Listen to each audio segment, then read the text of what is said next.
For decades, the world owned only the polished stills. Oscar night, the wedding of the century, the serene princess. Then her son opened the vault. Nearly 40 hours of films Grace and Rainier shot themselves. What those reels show isn't another fairy tale. It's the woman the glamour and the crown never fully held. The phrase needs one correction. Prince Albert II didn't permanently throw open every Grimaldi family record. He approved carefully controlled access to selected private archives for the documentary Her Name Was Grace Kelly, produced under an exclusive agreement with the Principality of Monaco. The filmmakers worked with roughly 38 hours of 8mm, 16mm, and Super 8 footage, much of it shot by Grace Kelly and Prince Rainier themselves, along with hundreds of family photographs that had not been widely seen. That distinction matters. These aren't paparazzi images or studio publicity stills. They are family films. Children at play, boating, private rooms in the prince's palace, stretches of life at Roc Agel, the family's rural retreat in the hills above Monaco. Some footage reaches back to 1932, when Grace was 3 years old. Later reels show her as a wife, a mother, and a woman who picked up the camera herself. The archive can't tell us everything. A home movie records where someone stood, whom they embraced, what they wore, where they spent an afternoon. It can't diagnose a marriage or settle whether a person was happy on every private day. But it does challenge the version of Grace Kelly that had been frozen for decades. The flawless blonde in a Hitchcock close-up, the bride in a lace gown, the princess waving from a palace balcony. Grace Kelly's life was a chain of irreversible choices. A young woman from Philadelphia built an acting career with discipline, became an Oscar-winning star, left Hollywood at 26, and rebuilt herself in Monaco as a public figure, mother, cultural patron, and working consort. The private films don't erase the glamour. They show what the glamour left outside the frame. She was born Grace Patricia Kelly in Philadelphia on the 12th November 1929, the third of 4 children in an affluent Irish Catholic family. Her home stood at 3901 Henry Avenue in East Falls, a 6-bedroom brick house built by her father, John B. Kelly Sr. Her father wasn't simply a successful contractor. Jack Kelly had won 3 Olympic gold medals in rowing, 2 in 1920 and another in 1924, and built a major bricklaying and construction business. He later became a prominent figure in Philadelphia civic life. Achievement wasn't a suggestion in the Kelly house. It was the family language. Grace's mother, Margaret Major Kelly, had been a model, swimmer, and physical education instructor. At the University of Pennsylvania, Margaret had helped coach women's athletics at a time when women's sport received little institutional support. Grace grew up with 2 older siblings, Peggy and John Jr., known as Kel, and a younger sister, Lizanne. The family valued sport, Catholic education, public standing, and visible accomplishment. Grace didn't fit the athletic pattern as easily as her siblings. Later accounts describe her as reserved and sensitive, and one recollection attributes to her the line, "I wasn't a strong child like my sisters and brother." It's a small sentence, but it suggests the distance between the girl in East Falls and the woman who would become one of the most photographed people on Earth. In 2016, Prince Albert II purchased the house. He remembered being there as a small boy, rolling on the living room carpet and looking out an upstairs window. He described the house not as a monument, but as a place filled with little moments of being a family. Grace left that house with a profession in mind. In 1947, she chose acting over the path her parents expected. Her father openly disliked the idea. Acting, in his view, didn't belong among the respectable careers expected of a Kelly child. Grace went anyway. She entered the American Academy of Dramatic Arts in New York, using a scene from her Uncle George Kelly's play, The Torchbearers, for her audition. George was a Pulitzer Prize-winning playwright. He could offer advice and a connection, but Grace still had to do the work. She studied at the Academy from 1947 to 1949, graduating into a crowded post-war New York acting world. Modeling paid bills. Live television gave her practice. Before Hollywood knew her face, She appeared in more than 40 television productions. This was live television in its early, unforgiving form. Actors learned lines quickly, performed under pressure, and couldn't rely on retakes. In 1949, she made her professional stage debut at Bucks County Playhouse in The Torchbearers. In 1951, she made her feature film debut in 14 Hours. The route from Philadelphia to movie stardom wasn't instant. It ran through auditions, television studios, theater rehearsals, modeling jobs, and small parts. High Noon, released in 1952, put her opposite Gary Cooper. Mogambo followed in 1953, alongside Clark Gable and Ava Gardner. For Mogambo, she received a Golden Globe and her first Academy Award nomination for Best Supporting Actress. By 1954, the ascent accelerated beyond anything her family could have imagined. That year's American release cycle brought Dial M for Murder, Rear Window, Green Fire, and The Country Girl. A fifth title, The Bridges at Toko Ri, reached Canadian screens at the very end of 1954 and opened in the United States in January 1955. The 4 versus 5 count depends on which release calendar is used. The larger fact is simpler. Grace Kelly's face was suddenly everywhere. In Dial M for Murder, Alfred Hitchcock cast her as Margot Wendis, the wealthy wife at the center of a murder plot. In Rear Window, she played Lisa Fremont, the elegant fashion world figure who refuses to remain decorative when danger enters the apartment across the courtyard. In To Catch a Thief, released in 1955, she became Frances Stevens opposite Cary Grant, driving along the Riviera in one of the most enduring images of 1950s cinema. Hitchcock understood the contradiction in her screen presence. Grace could appear composed, polished, almost remote. Then a shift in expression could suggest intelligence, appetite, or defiance beneath the stillness. Rear Window makes that visible. Lisa Fremont enters James Stewart's dark apartment in a pale dress, framed as a vision of sophistication. Minutes later, she is climbing into another man's apartment to search for evidence in a murder investigation. The clothes were part of the storytelling. Edith Head designed costumes that moved Kelly from tailored glamour to casual jeans and a shirt. Hitchcock's camera lingered on the elegance, but the role gave Grace something more useful than elegance: action. Her work in 1954 earned the New York Film Critics Circle's Best Actress Award for Dial M for Murder, Rear Window, and The Country Girl. Then came the Academy Awards. The Country Girl demanded a sharp break from her established image. Grace played Georgie Elgin, the exhausted wife of a once famous alcoholic performer, played by Bing Crosby. She wore plain cardigans and carried the emotional weight of a damaged marriage. This wasn't the cool, rich socialite of Rear Window. It was a role built around endurance, disappointment, and anger. On 30 March 1955, at the 27th Academy Awards, Grace Kelly won Best Actress for The Country Girl. Her fellow nominees were Dorothy Dandridge, Judy Garland, Audrey Hepburn, and Jane Wyman. She was 25. The Oscar didn't merely certify beauty or celebrity. It came after television training, theater work, a supporting actress nomination, 3 major Hitchcock collaborations, and a performance in The Country Girl that deliberately stripped away the image audiences expected. Then, barely 6 weeks after Oscar night, she entered the Prince's Palace in Monaco for a staged photograph. Grace had traveled to the French Riviera to promote To Catch a Thief at the Cannes Film Festival.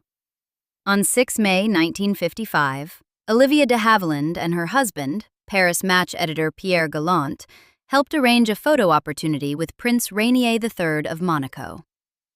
It's often described as a chance meeting at Cannes. It wasn't. The decisive meeting occurred at Rainier's palace in Monaco, organized for cameras. Grace arrived after a complicated morning. A strike in Cannes had caused a power outage, and one often repeated account says she chose a floral dress that wouldn't need ironing. Whatever the details of the wardrobe scramble, the meeting itself was formal. A Hollywood star, a sovereign prince, a photographer, a palace. Rainier showed her around the residence, including the Grimaldi family's private zoo. They met again at a Cannes cocktail party. After that, the relationship continued largely through letters. Rainier traveled to Philadelphia in December 1955 and proposed. Their engagement was announced publicly on 5 January 1956. The speed of it still catches people. In less than a year, the Oscar-winning actress had met a European prince, exchanged letters across the Atlantic, accepted a proposal, and prepared to leave the United States. Why would a woman at the height of her profession do that? No single source gives a complete answer, and no honest account can reduce it to one motive. She had chosen acting against her father's wishes. She had pursued it with determination. She chose Rainier, too. Yet the terms of that choice were immense. Marriage to a sovereign prince meant becoming part of a state, a dynasty, a public institution, and a family whose private life was inseparable from its official role. Rainier himself has been repeatedly misread through the wedding footage. Many viewers assume he was 15 or 20 years older than Grace. He wasn't. Rainier was born on 31 May 1923. Grace was born on 12 November 1929. The gap was 5 years and 5 months, usually rounded to about 6 years. The camera can make him appear older. Rainier had a receding hairline, a grave public manner, and the posture of a man who had been ruling a country since 1949. Grace was a Hollywood star whose screen image had been built around youth, light, and movement. Their visual contrast created an illusion of a much wider age gap. Rainier wasn't an inaccessible foreigner unable to communicate with her. He had been educated in England, had an English nanny, and spoke fluent English. During the Second World War, he enlisted in the French army in 1944, saw combat in the Battle of Alsace, and received the Croix de Guerre. The war had shaped him long before Grace arrived. His country was tiny. Modern Monaco covers about 2.02 square kilometers, less than 1 square mile. In the 1950s, before later land reclamation projects, it was smaller still. The Principality sits on the Mediterranean coast, pressed between France, sea, steep roads, and mountain slopes. For an American actress accustomed to studio lots, New York apartments, and continental publicity tours, this was a compressed world. But its scale didn't make its obligations small. Monaco was a sovereign state with a fragile economy, a ruling family, diplomatic pressures, and a public that watched its prince closely. On 18 April 1956, Grace and Rainier married in a civil ceremony in the throne room of the prince's palace. The next day, 19 April, they married in a Roman Catholic ceremony at St. Nicholas Cathedral. There was no coronation. Grace became Her Serene Highness Princess Grace of Monaco through marriage, as princess consort. The spectacle was enormous. More than 30 million viewers watched the wedding broadcasts. MGM filmed the religious service in color and later distributed it to theaters. 700 guests filled the cathedral. Her gown, designed by Helen Rose, involved 25 yards of silk taffeta, 100 yards of silk net, tulle, peau de soie, and antique Brussels rose point lace. 3 dozen seamstresses worked on it for 6 weeks. The footage became one of the central images of 20th century celebrity. An actress had crossed from Hollywood fantasy into royal pageantry. But at the same moment, her film career was ending. High Society, released in 1956, was her final Hollywood feature. She played Tracy Lord, the same role she had performed at the American Academy of Dramatic Arts in her graduation work, now opposite Bing Crosby and Frank Sinatra. During filming, she wore her real engagement ring in place of a prop. She was 26 when she married Rainier and withdrew from regular feature film acting. That is the hinge in the story. She didn't depart a fading career. She left after an Oscar, after a string of defining Hitchcock films, and while studios still wanted her. It wasn't a costume change. It was a renunciation. The wedding presented the public with one kind of transformation. Grace Kelly had become a princess. The private films reveal the more complicated version. A woman who had mastered the machinery of Hollywood now had to learn the routines, codes, languages, expectations, and public scrutiny of a royal household. Her first child, Caroline, was born on 23 January 1957. Albert followed on 14 March 1958. Stephanie was born on 1 February 1965. The home movie footage shows the children in family settings that audiences rarely associated with Princess Grace. These aren't posed press photographs.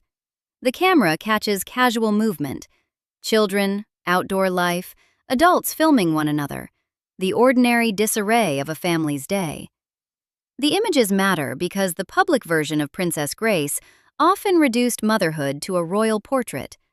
3 children standing in formal clothes beside their parents. The archive offers another register. It shows the household as a lived place. At Rock Aigle, the family's property in the hills above Monaco, Grace appears away from the structured settings of palace ceremony. The formal dresses and gloves give way to ordinary clothes. The princess becomes a mother on a private afternoon, someone moving through gardens and family rooms, someone who filmed and was filmed. We should be careful with what that means. Jeans and a handheld camera don't prove contentment. A smile in a family film can't settle the private conditions of a marriage. But the footage does establish something the public iconography hid. Grace's life wasn't lived entirely in front of crowds, curtains, and palace guards. She took on formal duties, too. In 1958, Princess Grace became president of the Monaco Red Cross, succeeding Rainier, who had held the position from 1949. She remained president until her death in 1982. That was 24 years in the role. Her work was more than attendance at gala dinners. On 31 January 1962, she visited the International Committee of the Red Cross in Geneva. The International Review of the Red Cross recorded the visit plainly. HSH, the Princess Grace of Monaco, president of the Red Cross of Monaco, paid a visit to the International Committee in Geneva. Grace also helped build Monaco's cultural institutions. Amade Mondial, a children's welfare organization associated with her initiative, was founded in 1964. In 1975, Princess Grace and Prince Rainier supported the creation of a high-level dance school in Monaco, now known as the Princess Grace Academy. That academy wasn't a vanity project. It was designed as a professional training institution for dancers aged 13 to 18, helping students move into international companies. It placed artistic education inside a principality better known abroad for casinos, yachts, and Grand Prix racing. Years after Grace's death, Rainier established the Princess Grace Foundation USA in her honor. That foundation shouldn't be confused with the Monaco organizations she supported during her lifetime, but its purpose carries a trace of her original identity. It supports emerging artists in theater, dance, and film, the fields from which she had stepped away. Grace herself resisted the fairy tale label with unusual directness. In an interview published by People in April 1982, only months before her death, she said, "I certainly don't think of my life as a fairy tale. I think of myself as a modern, contemporary woman who has had to deal with all sorts of problems." That isn't the language of a woman pretending her new life had no rewards. It's the language of someone refusing to be flattened into a storybook character. She had children to protect. She had a public institution to represent. She had Red Cross duties, cultural commitments, charity work, formal engagements, and a palace life that turned private decisions into public symbols. The home movies show ease. Her own words acknowledge problems. Both belong in the portrait. The clearest evidence of what acting had cost her came 6 years after the wedding. On 23 April 1962, Alfred Hitchcock publicly announced that Princess Grace would return to the screen in the title role of Marnie. It would have been an astonishing comeback. Hitchcock and his most recognizable blonde leading lady reunited after Dial M for Murder, Rear Window, and To Catch a Thief. Marnie wasn't a light musical or a harmless cameo. The character was a troubled woman, a thief carrying deep psychological wounds. The material was far removed from Monaco's official image of a princess and mother. The announcement created immediate excitement in Hollywood. It also caused concern in Monaco. By 7 June, Grace withdrew and said she wouldn't resume her acting career. The role went to Tippi Hedren, and Marnie was released in 1964. The exact mechanism behind the withdrawal has been simplified so often that it has become legend. There is no reliable basis for inventing a private palace confrontation or claiming that one person issued a single absolute ban. What the record supports is narrower and more revealing. The return had been announced. Public and monegasque opposition formed around the idea of a reigning princess appearing in a psychological Hollywood thriller, and the project was abandoned. That was the cost made visible. A career can be missed in the abstract. Marnie wasn't abstract. It was a named role, a public announcement, a real director, a real comeback, and then a withdrawal. This wasn't an actress casually choosing not to accept another script. It was a woman discovering that the identity she had taken on couldn't easily coexist with the identity she had left behind. She didn't vanish from artistic life entirely. In 1963, she appeared as herself in A Look at Monaco. She later narrated The Children of Theatre Street, a documentary released in 1977 and nominated for an Academy Award. But these weren't returns to the career she had possessed at 25. They were controlled, occasional appearances within the boundaries of princesshood. Her work continued. Her old freedom didn't return in the same form. The archive adds another dimension to this loss. Grace and Rainier filmed their lives. That act is more revealing than it first appears. Actors are accustomed to being watched. Grace Kelly had spent years under lights, performing for cameras operated by directors, cinematographers, publicity departments, and studios. In the family films, the camera becomes domestic. A husband films a wife. A mother films her children. A child looks back at the adults. The machinery of image-making had changed hands. At the same time, the films remained selective. Families film birthdays, holidays, gardens, boats, children laughing. They don't usually film arguments, difficult meetings, disappointment, or the silences after public duties end. A family archive is evidence, but it isn't a confession. That limitation is part of its value. The reels don't give us permission to invent pain. They do show that Grace was more than her official image allowed. A woman in casual clothes, a parent, a participant in family jokes and outdoor life, a person who had private time beyond the palace's ceremonial spaces.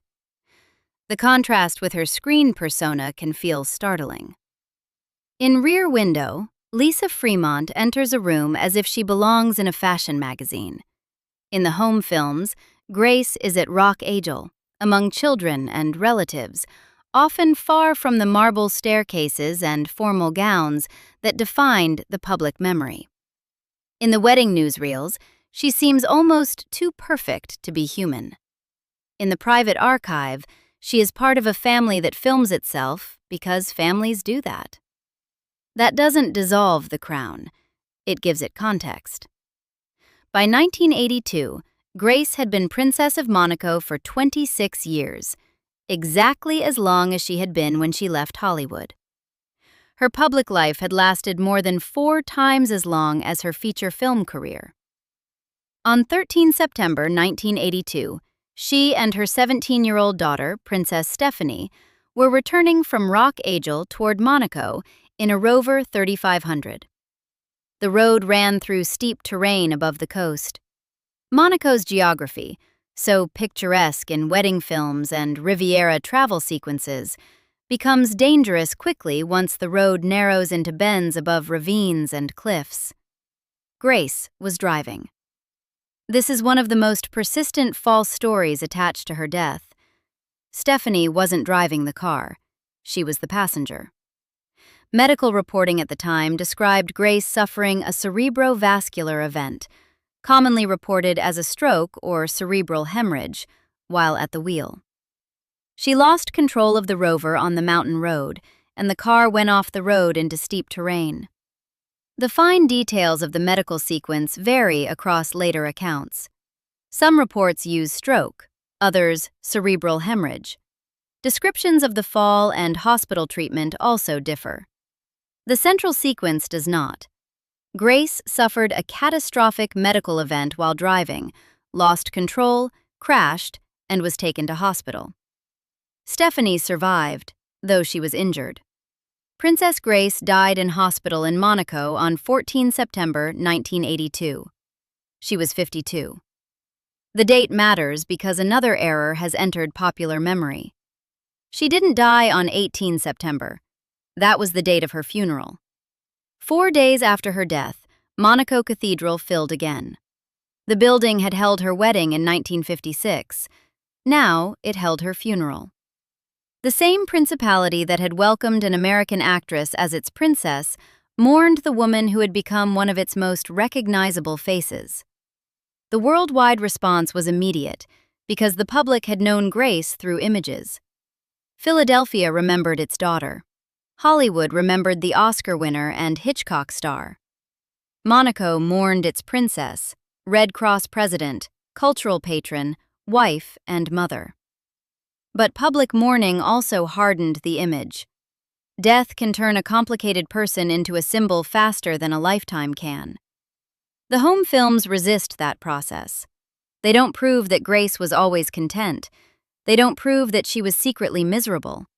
They don't settle every rumor that gathered around her marriage or every biographer's interpretation of her longings.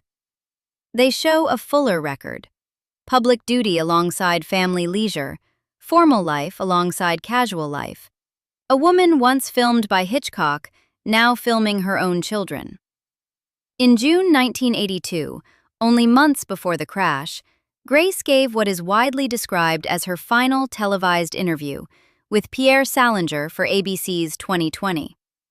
Accounts of that interview preserve the way she wanted to be remembered: as someone who accomplished useful deeds, as a kind and loving person, as someone who did her best to help others. The exact popular wording has been reshaped over time. The substance is clear enough. Grace Kelly didn't ask to be remembered only as an icon. She had been an icon, certainly. The Oscar photograph remains. So does the wedding dress, the Hitchcock silhouette, the cool blonde profile, the pale blue of the Riviera, the flowers in her hair at Cannes. But the record holds other images now.